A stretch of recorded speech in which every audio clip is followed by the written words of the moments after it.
Civil War troops never knew ghost regiments haunted their battlefields. Tonight you will. In the smoky dawns of America's bloodiest war, men marched toward cannon fire, never suspecting that just beyond the guns, other formations were already there, not living. Not gone, just marching. The Civil War killed over 600,000 souls, enough to fill entire cities, enough to stain the land for generations. And yet, among the shattered oaks and trampled fields, veterans kept whispering the same thing. They had seen a regiment that no one could name, drums with no drummers, flags that never caught the wind, an entire line of men moving in silence seen by one company, and then by another, across years, at Shiloh, at Antietam, at Gettysburg. The reports change, the battlefields change, but the shape never does. A regiment that appears where no regiment should be. A regiment that cannot be counted, cannot be hailed, and never leaves footprints.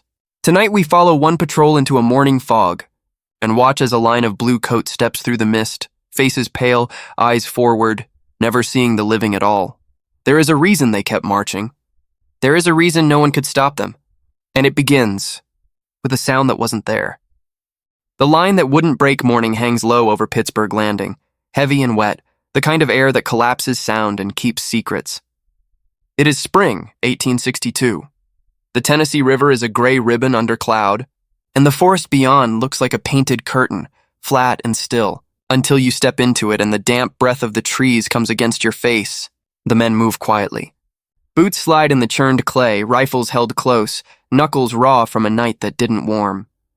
They are scouts, a simple detail sent out from the Union camps before the day swallows them, and the order is the same as always. Push forward, keep low, report back. They expect pickets. They expect birds rising from brush, the startled rustle of a hog, the drip of dew. What they do not expect is a drumbeat that arrives without air to carry it. The first man lifts his head. The second squints. No one speaks. The cadence is steady, but it is also wrong, hushed, as if the drum skin were struck somewhere far away and its echo had learned how to walk. The sergeant gestures, 2 fingers advance. The files loosen and drift like shadows among trunks. Ahead, the fog thickens into a pale wall where the ridge begins to rise. The sound comes through it like a heartbeat dying in cloth. They crest the ridge in a staggered line, rifles ready, breath in their teeth. And a regiment moves past them in perfect step. Blue coats, faded but not tattered, bayonets dull with mist, faces that are not faces so much as pale ovals, eyes forward, mouths closed, each man a note inside a larger sound. No clink of metal, no breath, no barked order, just the march, and the drum that isn't a drum, and the flag that glides where a hand should hold it. The scouts freeze. This cannot be enemy. The coats read Union. And yet no one in camp carries themselves like this, with that emptiness, that refusal to see the living. The sergeant opens his mouth to challenge. The word dies in the fog. A private steps forward into the column, hand out, palm up like a man reaching for a warm stove in winter, knowing he shouldn't, doing it anyway. His fingers vanish an inch from a sleeve. Not through. Not around. Gone. As if the air itself has taken his hand, swallowed it, and returned it whole when he jerks back, swearing, and stumbles into the leaves. The regiment does not turn. The flag does not waver. The drumbeat continues, steady and quiet, and the men pass until the fog swallows the last hat brim and the hill is empty again. There is a moment, long as a prayer, where no one moves. The sergeant finds his voice and orders them down the ridge. They tumble back toward the river, into the smell of bacon grease and river mud and fear. Their story spreads the way such stories always do. First to a corporal sharpening a bayonet, then to a cook who stops the ladle midway to the pot, then to a lieutenant who laughs until the scouts do not. By the time the report winds its way to a general who has already drawn a map over breakfast, the words have settled into a shape. They saw a regiment. The coats were blue. The faces were pale. No sound but a drum they could barely hear.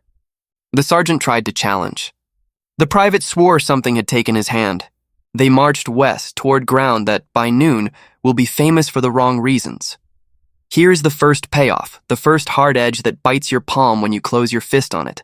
The route the scouts describe, this silent parade of Union blue, cuts straight through an empty fold in the Shiloh church ground, over a field no regiment will officially use that morning. And yet, hours later, after the storm breaks, men will swear they saw wounded dragged from that very fold, as if a line of stretcher-bearers followed a path only ghosts had cleared. Watch what happens when the day explodes.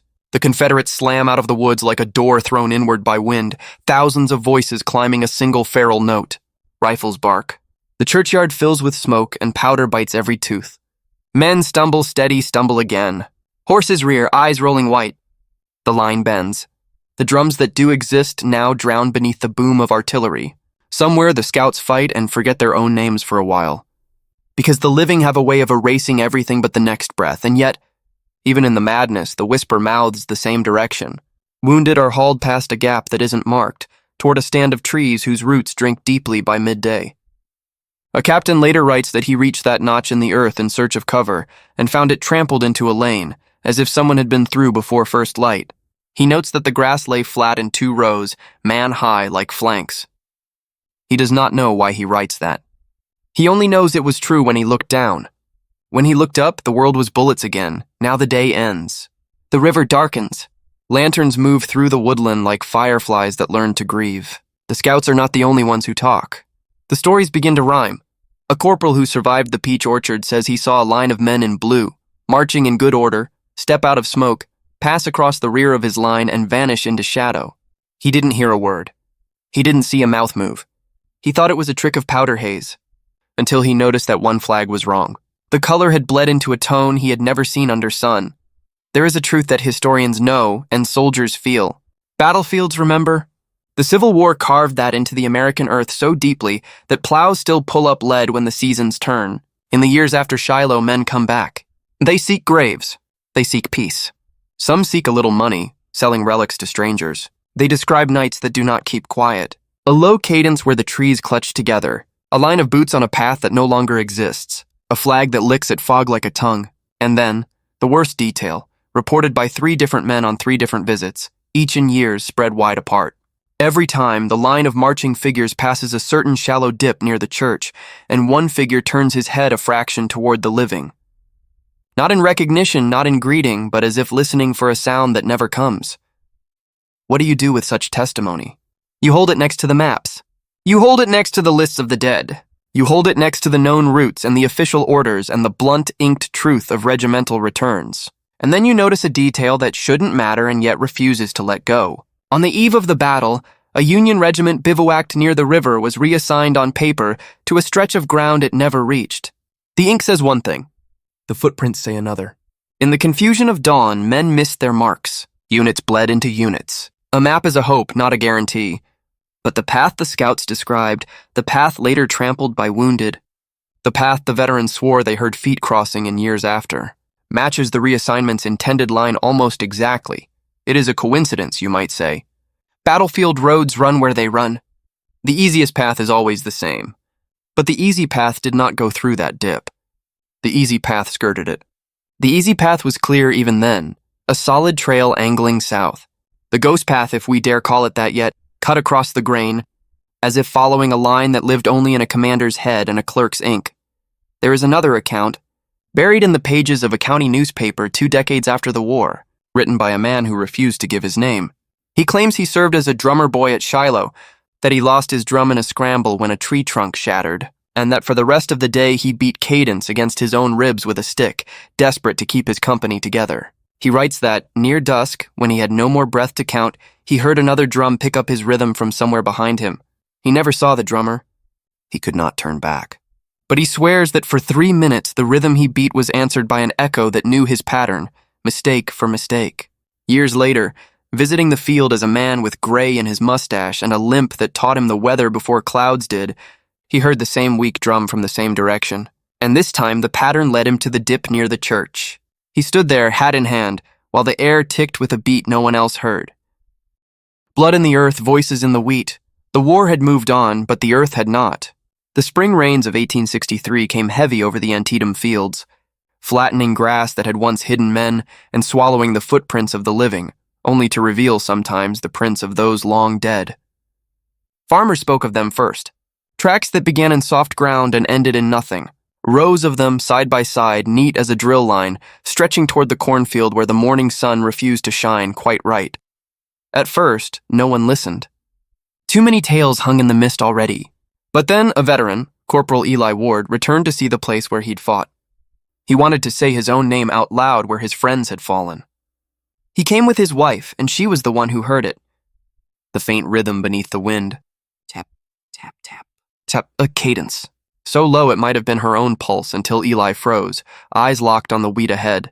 The stalks were moving just slightly as if brushed by passing legs. Yet there was no breeze, no shape, just the ripple of marching without men to march. He whispered company line, and his wife said he went pale as ash. They left before dusk.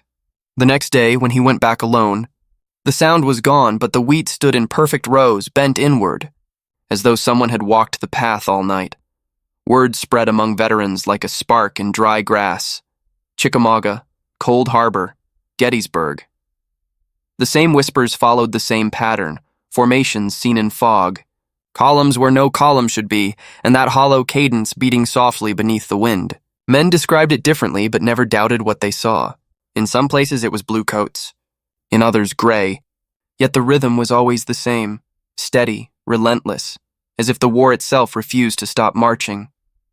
Years later, in 1871, a letter surfaced from a field surgeon named Dr. Harlan Crow. He'd served in the aftermath of Antietam, tending to men whose blood had sunk deep into Maryland soil. His letter, never published but found among his belongings, spoke of a night unlike the rest. He'd been near exhaustion, dozing between patients when the candles began to flicker. He looked toward the tent flap, expecting wind. Instead, he saw a column of soldiers moving across the field beyond the canvas, their uniforms pale and shining faintly in moonlight.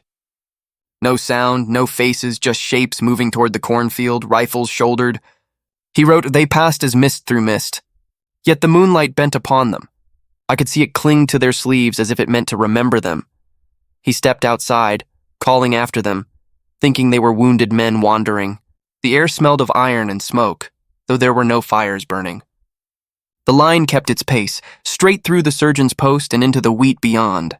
He followed just a few yards, until the front rank vanished all at once, like candlelight snuffed by a hand. He waited, listening, but the only thing he heard was the echo of boots that had never truly struck the ground. What frightened him most wasn't what he saw. It was what he found later when dawn came. The wheat where the soldiers had passed was pressed flat, and beneath it, bones. Dozens. He'd never seen that trench before, and he'd walked that ground 100 times.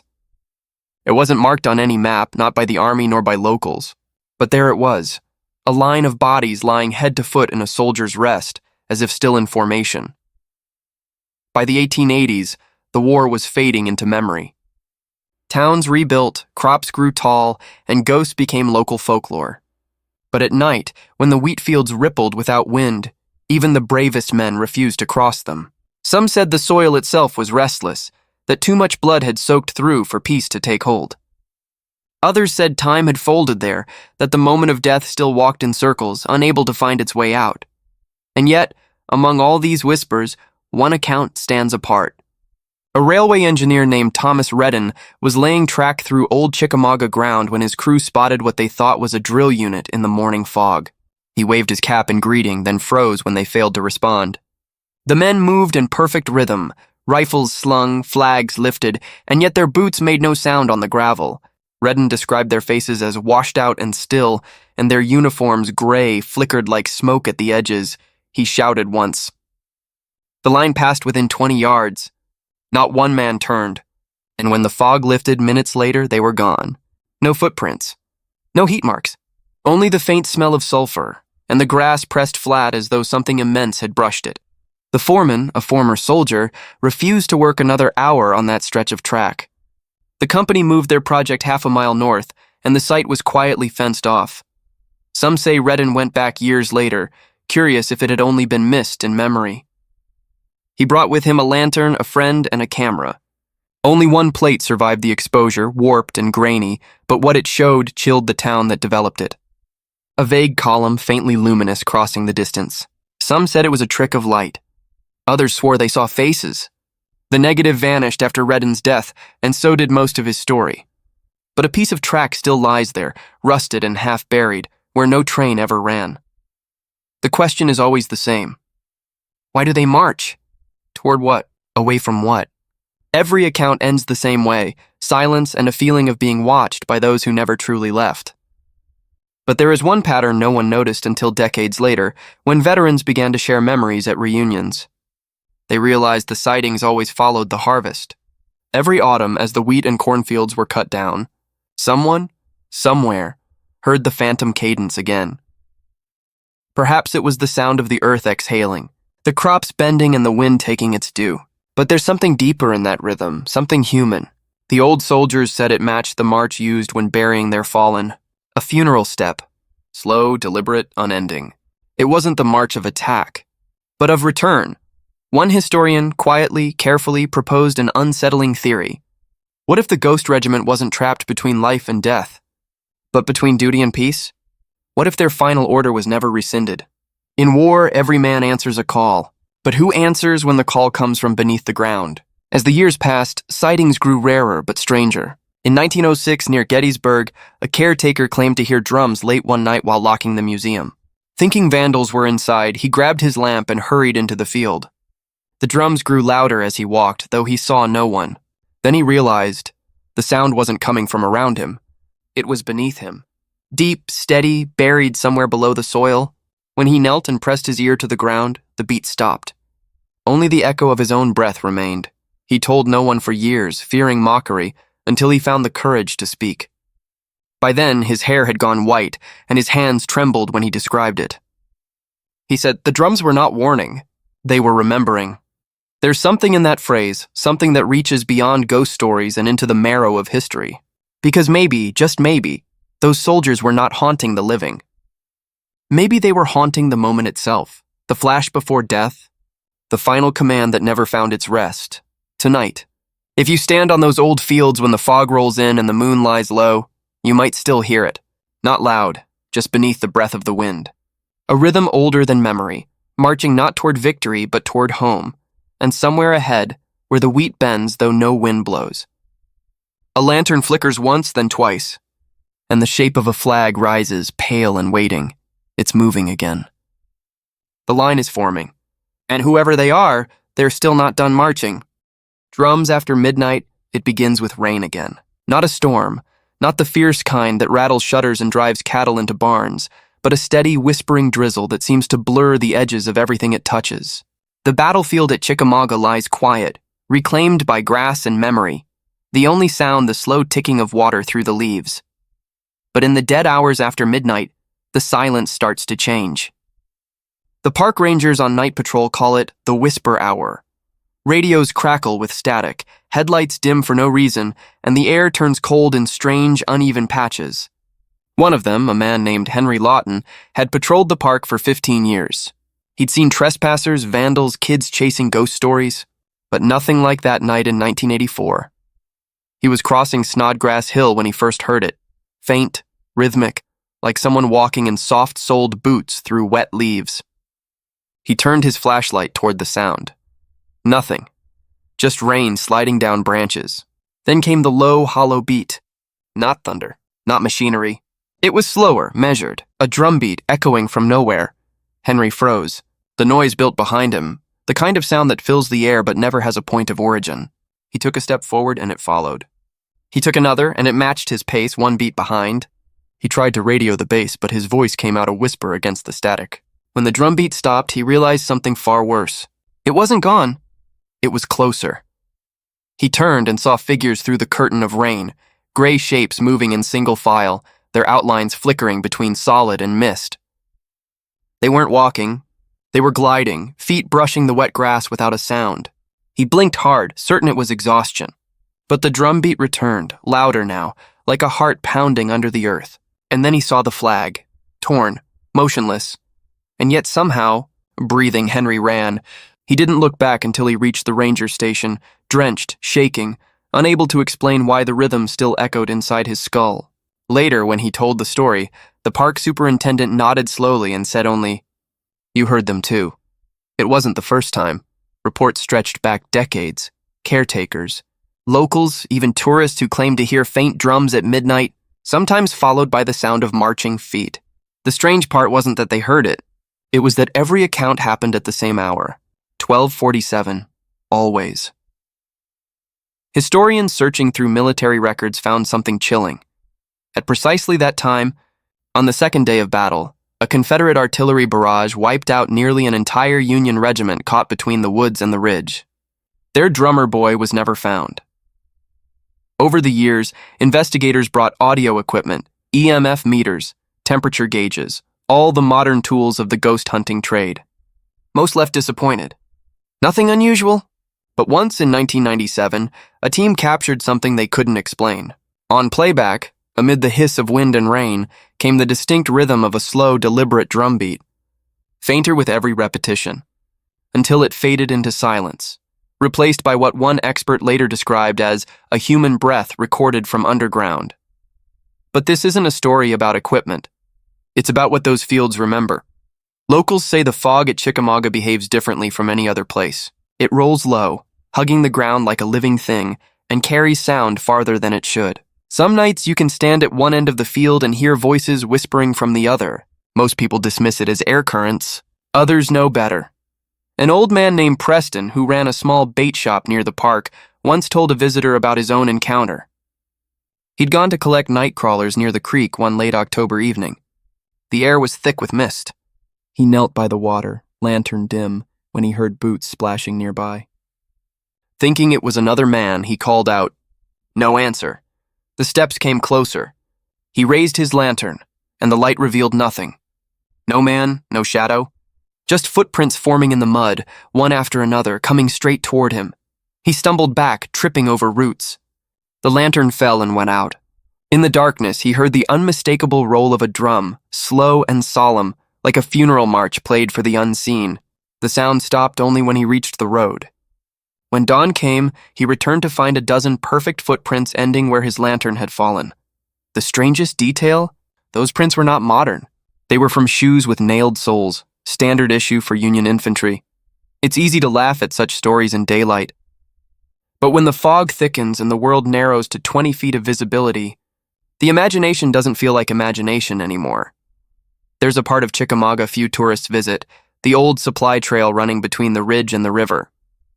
It's said to be where the regiment that vanished in 1863 was last seen alive. One witness, a telegraph operator stationed at Rossville Gap, claimed he saw lanterns moving through that corridor long after the battle ended. Like men still searching for orders, he wrote. Only their light was the wrong color. Not yellow flame, but white, like lightning behind smoke.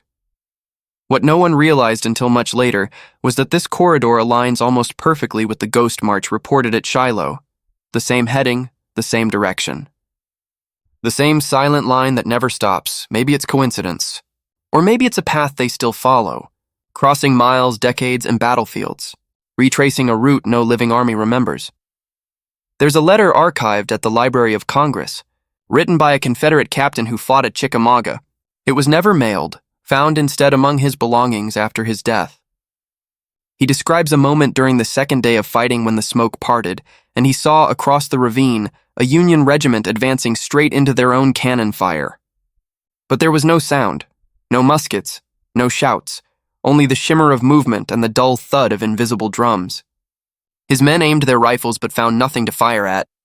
They vanished before the smoke reached them, he wrote, as though the field had swallowed its own dead and spat them back to finish what they began. That captain was killed hours later. His body was never found. Some stories end like that, not with proof, but with a trail of questions that refuses to fade. And yet, every few years, someone new comes forward with another piece of the pattern, a sound, a sighting, a rhythm under the soil that won't stop keeping time. No matter where the ghost regiment appears, the same detail repeats. They always march toward the west. Never north, never south. Always west, toward the dying sun. And tonight, as the rain returns and the fog rolls down the ridges, there's a new report. A hiker lost after sunset. Search teams combed the park until dawn. They found his flashlight still burning beside the creek, his camera crushed into mud. The last image on the roll showed a pale streak of light, and what looked like the faint outline of a flag, halfway raised, caught mid-motion. The man was never found. The following night, at exactly 12:47, the park's security cameras recorded something their operators couldn't explain, a flicker of motion across the lower field like dozens of figures moving through mist. each one translucent, each one in step. The footage was reviewed, archived, and quietly sealed away. To this day, Rangers patrol that ground before midnight and leave it empty after. They say the earth there is restless, that it hums beneath their boots. And if you listen closely enough, when the rain begins to fall and the crickets fall silent, you can still hear it, the steady, unending cadence of soldiers marching west.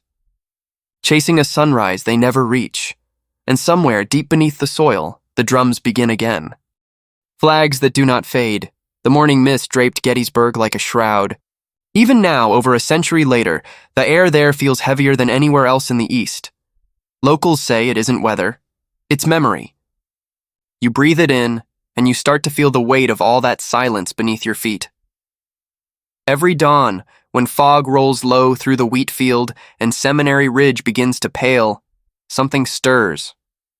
Tour guides whisper about it but won't say it aloud on record. The ones who've walked the grounds after hours know the sound, the faint ripple of fabric where there's no wind. A flag, some say. Not the stars and stripes nor the cross of St. Andrew, something older. Something the living never carried. It was the summer of 1979 when a photographer named Daniel Kirsch arrived to capture the morning light over the battlefield. He was a quiet man, a former history teacher who claimed the camera saw more truth than memory ever could. He set up before dawn near Devil's Den, the air still gray, dew heavy on the stones. He focused his lens toward the open field, waiting for the sun to break the ridge. That's when he saw it, movement along the tree line. At first he thought it was mist curling in the low ground. Then shapes. Men. Marching in near silence, their outlines wavering, uniforms washed in moonlight. And above them a flag, torn, pale, yet somehow bright. It glowed faintly as if lit from within, colors that shifted between blue and gray. He adjusted his lens, hand trembling, and took the shot.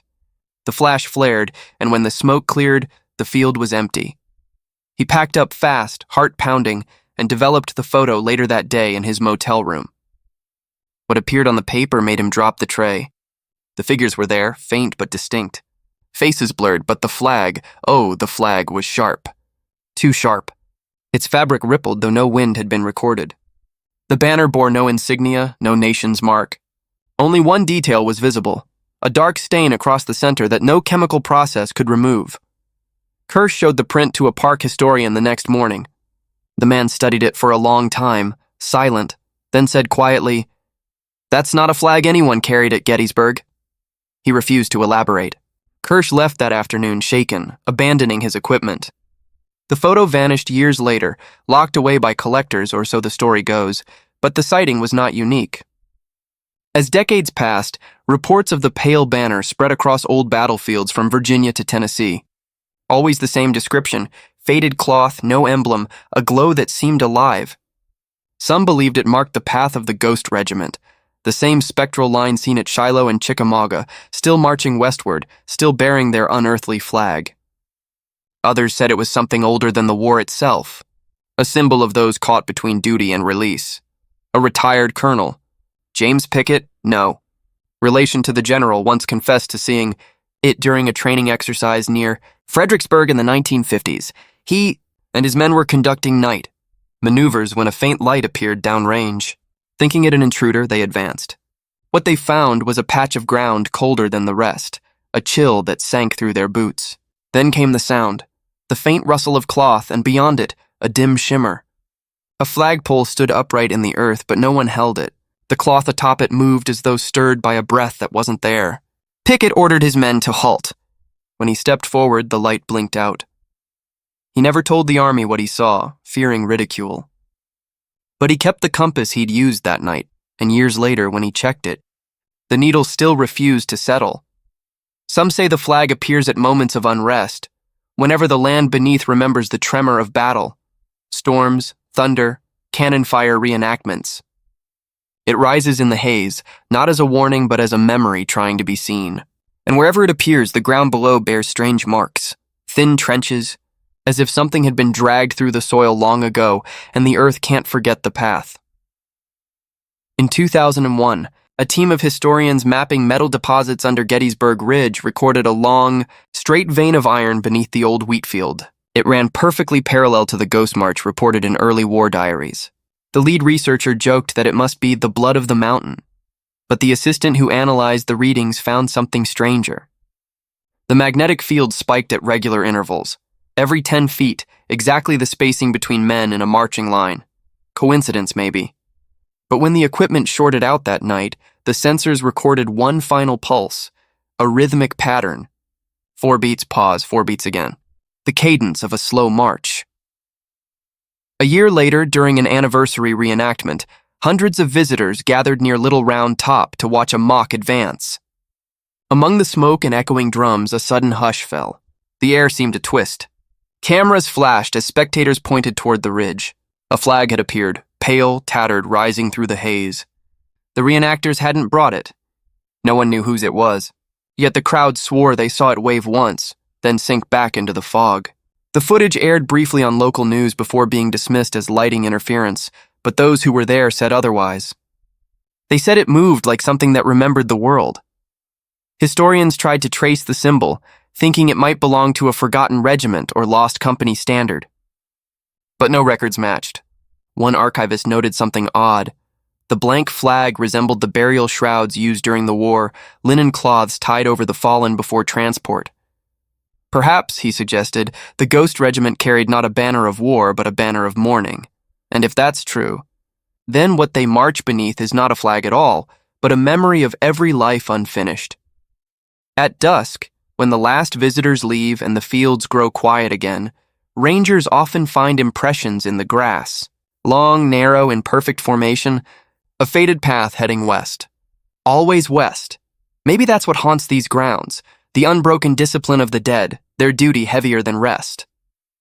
Or maybe it's something deeper, the earth itself replaying its wounds, trying to let the past finish its final order. There's an account from a caretaker in 2013, walking the ridge alone at dawn. He noticed the fog seemed to lift in strange patches, like curtains pulled by invisible hands. Then, faintly through the haze, a sound reached him. Not a drum this time, but a human voice. Not clear enough for words, but low, steady, chanting in rhythm. A cadence call. He followed the sound until it led him to the open field where the pale banner was last seen. There, the fog folded back once more, and for an instant, he saw the shape of a man. Not full, not solid, but real enough that the sunlight caught his belt buckle. The figure carried a staff, its cloth glowing faintly, and behind him, row upon row of silhouettes stood waiting. The caretaker said the man turned his head just slightly, as if acknowledging the living. And then he lifted the flag. The air trembled. The mist closed, and everything was gone. The caretaker never returned to the park after that morning. When asked what he saw, he said only, "They were forming up. The rest were coming, and that's where the pattern leads us now. Shiloh, Chickamauga, Gettysburg. Every place they marched, they left a line, a rhythm, a sign. A ghost regiment carrying a flag that never fades, moving westward through history itself, as though following an order written by something far older than the war that began it. And somewhere beyond the horizon, where the sun sinks into fields that once ran red, the pale banner rises once more, waiting for the next dawn to follow, because even now the air is stirring. The fog is returning, and the sound that isn't a drum is already starting to beat again. The last roll. Call night settled over the Tennessee woods like ink poured into water. Crickets went silent one by one as if even they were listening. Somewhere beyond the ridgeline, thunder rolled, not close, but deep, the kind that sounds like the earth remembering something it once tried to forget. A man stood there alone, flashlight trembling in his grip. His name was Samuel Grady, a historian and Civil War researcher obsessed with the legend of the Ghost Regiment. He'd spent years tracing reports, comparing journals, following the line from Shiloh to Chickamauga, then to Gettysburg. And now he believed he'd found the final waypoint, the end of the march. A forgotten patch of land near Corinth, Mississippi, unmarked on modern maps, yet mentioned in a dispatch written the week after Shiloh. The dispatch was brief, but strange. One company missing from roll. Believed transferred west. Orders unclear, no follow-up. No graves, no records of arrival. As if the company had marched out of the war itself. Samuel parked by the tree line, rain beginning to patter on the hood. He stepped out, boots sinking into mud, breath visible in the cold. The forest was thick, heavy with the scent of pine and rot. He followed the coordinates, counting his paces, until his flashlight caught the glint of rusted metal, a forgotten plaque half buried in soil. The words were nearly gone, but he could make out 3 letters. INF. Infantry. No regiment number.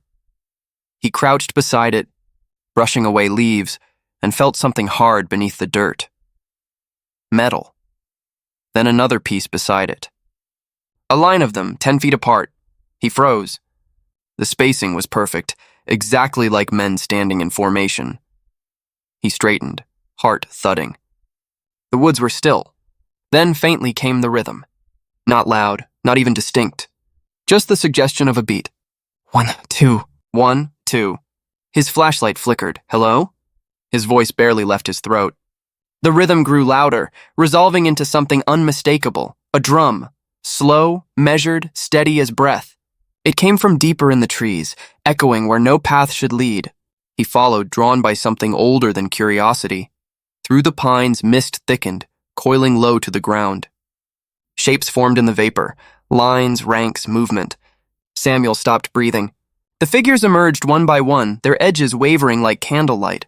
They marched in silence, eyes forward, rifles against their shoulders. The pale banner rose behind them, colorless yet luminous, its fabric rippling though the air was still. He whispered, "Dear God." One figure broke from the line. A man in uniform, hat low, face hidden. He carried no rifle, just a small leather-bound book clutched to his chest. The figure stopped a few paces from Samuel, turned his head slightly and lifted the book as if in offering. Then just as suddenly he dissolved into mist. The rest followed, fading like smoke until only the drum beat remained, fading too, until the night was still again. Samuel fell to his knees where the man had stood. The ground was cold. He reached into the wet soil, and his hand struck something solid. He pulled it free. A book the same size, the same color, its cover cracked with age, its pages fused by damp. But one word still showed faintly on the spine: muster. He took it home that night, shaking so badly he nearly dropped it twice. By morning, the mud had dried and the cover yielded to his touch. Inside were names, hundreds of them, listed in neat, fading ink. But every page after the 10th was blank, except for a single note written at the bottom of the last page.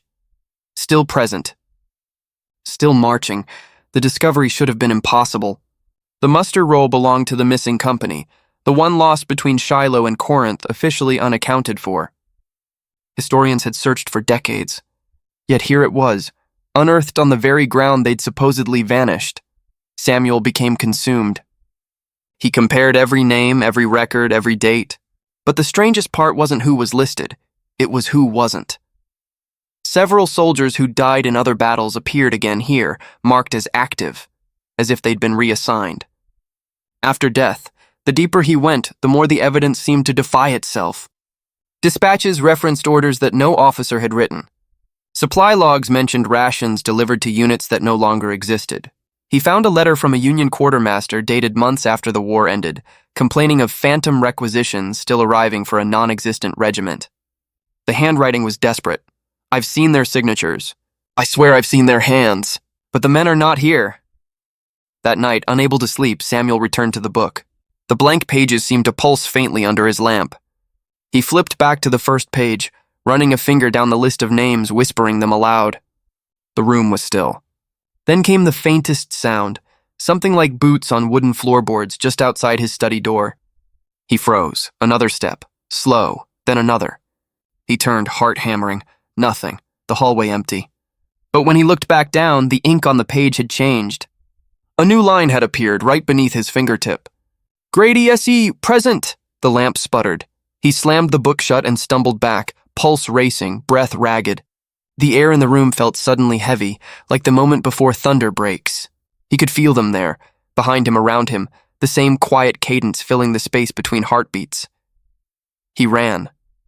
Outside, the night was dark and soundless. He reached his car, but the headlights wouldn't turn on. In the distance, over the rise of the hill, the fog was glowing faintly, pulsing like a heartbeat. And through it came the steady, distant sound of marching feet. He left the book in his house that night and never returned. When a neighbor found it weeks later, it was open to the final page. The ink had bled, but one last sentence remained visible beneath the smudges. The last roll call is near. All names will be answered. For months afterward, people in the area reported strange sounds at dusk, drums, footsteps, voices counting numbers that faded into the wind. Some said they saw the pale banner again, hovering above the trees, moving slowly west. Always west. No one knows where the line ends or if it ever does. Perhaps the regiment marches still, following orders written into the bones of the earth. Perhaps they're not lost souls at all, but guardians of the memory that made them. Duty without death. Purpose without peace. And maybe, just maybe, when the fog drifts low and the wind turns hollow, you'll hear them too. Boots striking earth in perfect rhythm, echoing through centuries, because some regiments never disband, some wars never end. And somewhere beyond the last field, beneath the pale and endless flag, the roll is being called again. The question is, when your name is spoken. Will you answer?